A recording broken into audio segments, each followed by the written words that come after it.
Welcome back to another one, guys. Today we're flying Delta's most expensive flight from JFK in New York all the way to Paris. This Delta One flight costs upwards of over $8,000, and even though it's not Emirates, it's still very expensive. And you know I love traveling, so I figured I'd take you guys along for the ride and see if it's actually worth its price point. Now, as we arrive at JFK, we're greeted with a separate section for the exclusive Delta One security screening and bag check-in. JFK is absolutely massive, so I recommend you guys do have TSA pre-check or clear just to make sure you're not stuck in security lines for hours on end. First up, after the screening process, we're off to the new Delta Sky Club at JFK, which is definitely one of the nicer ones that I've been to. As I head over, I do get an alert from Delta on my watch letting me know that my bag is safely on board. Now, historically, Charles de Gaulle does always lose my luggage, so this is definitely a good first step in this trip. This Delta Lounge is comprised of multiple sections with showers and plenty of seating and areas that you can use to get some work done. Nothing fancy here, the usual buffet style setup from Delta with some chicken, green beans, spaghetti, and rice, followed up with some other sandwiches and appetizers to munch on.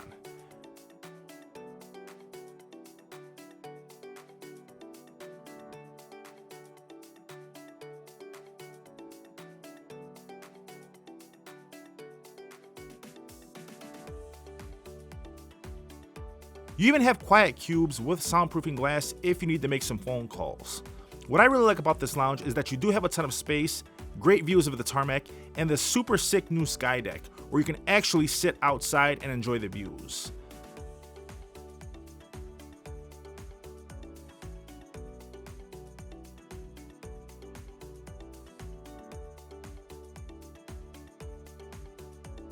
Now that we're done eating, it's off to do some shopping, which JFK has plenty to enjoy, from duty free to Pandora and a ton more.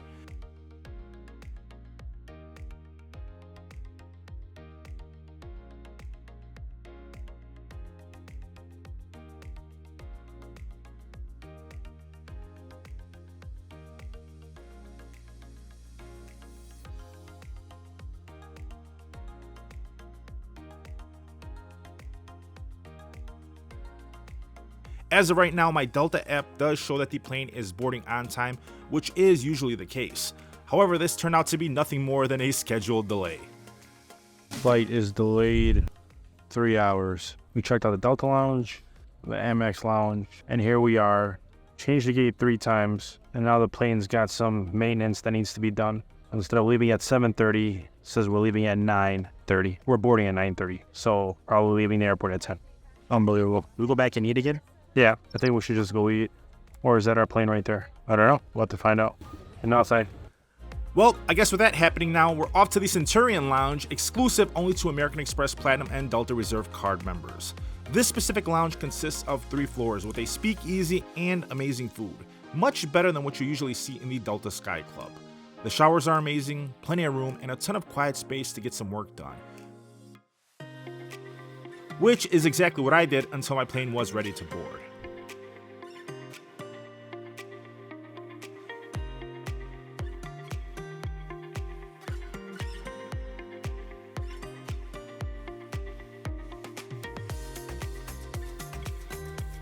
Update for those customers on the flight 262 non-stop service to Paris. At this moment, the aircraft is at the gatehouse. We're just gonna wait for the flight crew to head downstairs and do their security rounds. Once they advise us that they're okay to begin the boarding process, we'll then begin the boarding process. At this moment, I do kindly ask that you guys remain close to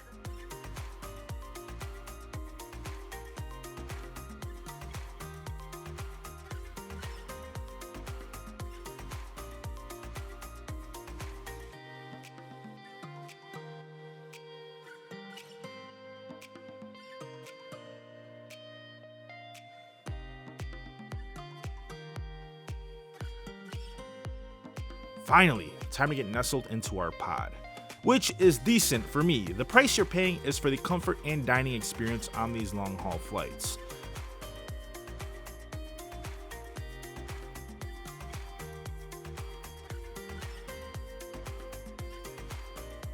Delta provides you with a set of headphones that are wired, which we'll check out later, but in my experience, these Sony WH-XM5s are the true champion for flights like these. Our seat has plenty of legroom and storage for all my goodies. You have power supplies nestled conveniently right next to the controls of your pod.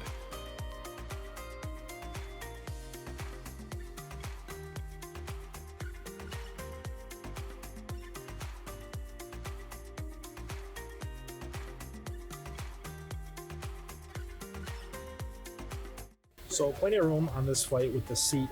I will say this versus the A320, which is the newer version of this airplane, I want to say the seats are a lot wider on that one.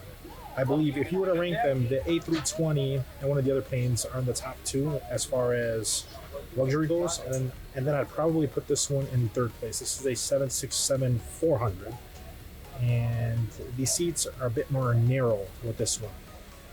It's got a lift, complete new redesign. It's not a terrible seat, but thank you, dear. I appreciate it.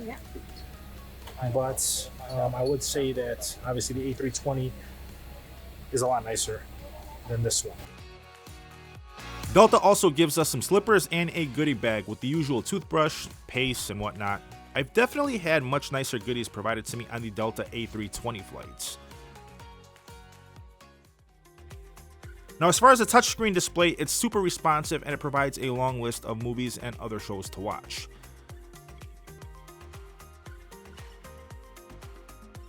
Time to settle in and buckle up as we're on our way for takeoff. It's now 10 p.m., so over 3 hours behind schedule, so let's get comfy.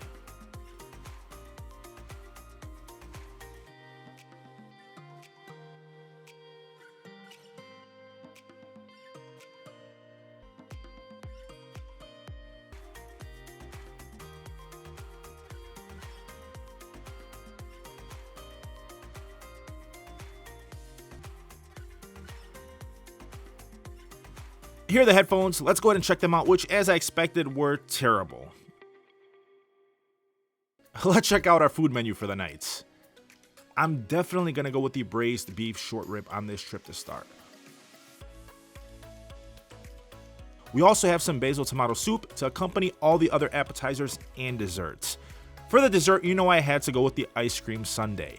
Now, with the Delta One app, it does give you the option to choose a certain set of foods that aren't actually on this menu if you choose them before the flight actually takes off and a few days before check-in. So that's also another option for you guys. About time. Finally, we're in the sky. As we wait for dinner, we're greeted with some cashews, and I went with some club soda and Coke Zero to get the trip started just for my drinks. Now, for my movie of choice to start, I went with the Sebastian Maniscalco new movie that has De Niro playing his father, which is absolutely hilarious. I also managed to get some editing done for another video as my food arrived, which tasted absolutely amazing. Even if the turbulence almost flipped everything over.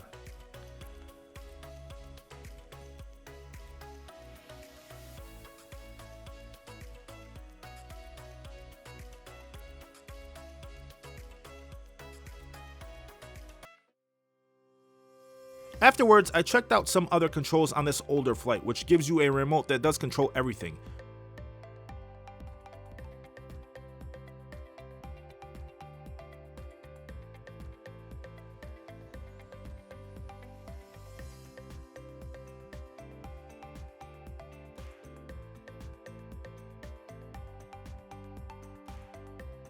You can even go ahead and control the lighting LEDs on the flight in your pod, adjusting your brightness right before I get ready to get some much needed sleep.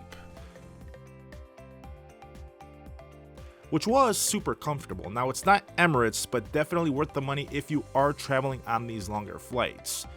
As we wake up, we are greeted with some breakfast, which I passed on because I was fasting. So instead, I enjoyed some views as we approached Paris. Now, on this particular flight, it took a different flight pattern to where I didn't get to see the Eiffel Tower, which usually when I'm flying into Paris, I do get to see on my right side. Nonetheless, before we landed, I had to put my shoes back on, and then I went into the private Delta bathroom to brush my teeth, which wasn't really anything fancy, but enough to get the job done. Finally, we arrived in Paris, and my luggage was intact, believe it or not. Let's go catch in some sights as we check out Sony's newest XM5 earbuds, which you guys did go ahead and see the review on. We got some food, snagged some photos, and took some awesome videos. But you know what? Tomorrow's another day, the second day of this month-long trip to multiple countries in Europe. I really hope you guys enjoyed this trip. Let me know what you thought down below in the comment section. Is it worth the money?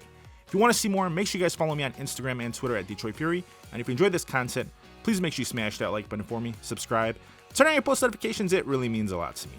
Thank you so much for watching. I'll catch you guys in my next episode. Peace.